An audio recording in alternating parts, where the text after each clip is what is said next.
was 22 years ago today that the deadliest terror attacks ever against the U.S. took place on American soil.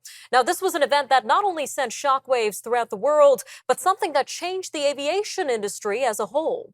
Memorials were held across the U.S. at firehouses, city halls, campuses, and elsewhere to observe the 22nd anniversary of the 9/11 attacks.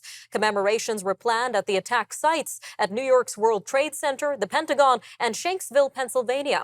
Now, some may be too young to remember what air travel looked like before this tragic event, but 9/11 had forever changed the way people travel around the world. And even amid the airline delays and cancellations that have dogged Canadian travelers throughout recent years, safety remains a top priority. Joining us now to walk us through the significant changes made since the tragic 9/11 attacks is Mr. John Gradek, aviation expert and lecturer at McGill University. Sir, welcome back to Forum Daily. My pleasure, Nima.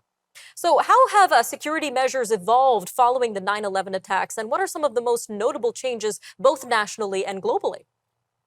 Oh, I think that the events of 9/11 forever changed aviation. It hasn't been the same since. I think aviation has gone from being a pleasurable event to something that has stress as a major component of aviation. We stress getting to the airport early. We stress waiting in line for security. We stress waiting in line to get into lineups at the airplane. We stress when we come to get our bags out. So it is a much greater stress level than we had prior to 9/11, and with good reason.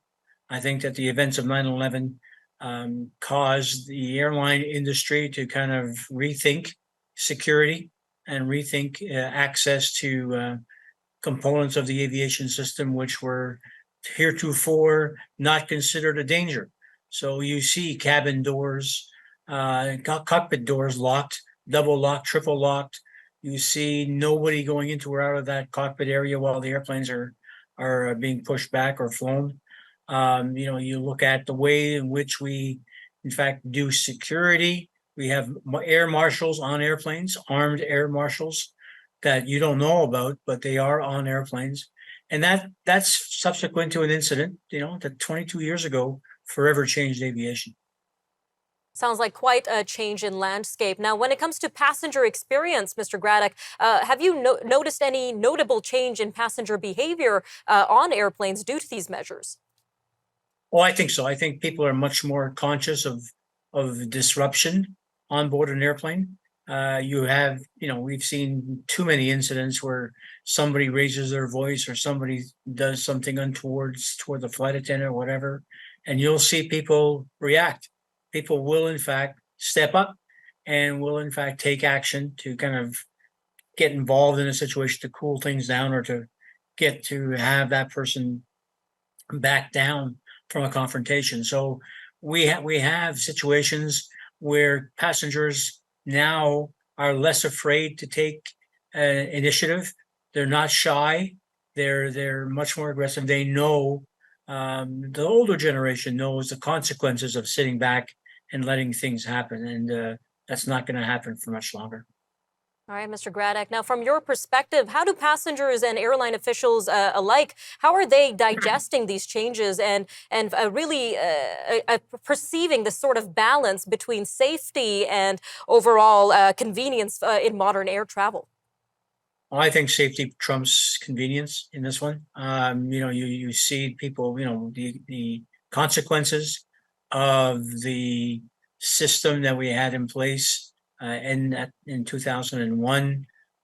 It just were so, compared to today, so lax. I used to get to the airport 15 minutes before a flight, and I'd make the flight. Now it's an hour and a half, 2 hours, and it's stressful to get through an airplane to an airport. So passenger behavior has changed. The whole method of transportation has added complexity and has added time and fear in people's minds. People don't know, and that's why that fear level is still there today. All right, Mr. Gradek, a quick 30 seconds left here, but is there anything still missing in the aviation and travel industry when it comes to overall safety and security? No, I don't think so. I think that we're in pretty good shape. I think that the systems we have, if anything, I think you're seeing governments tend to reduce some of these measures. If you look at containers that you're allowed to bring on board an airplane, you have a 50 milliliter limit. In the UK and in certain US cities, they're reducing that. They're eliminating that requirement. You now can carry up to half a liter in a container. So they're slowly starting to ease up on some of these security conditions, and hopefully they ease up on the right ones, not the wrong ones. All right, Mr. Gradek, thank you again for your time today. My time, good time, Nima. See you soon. We'll be right back.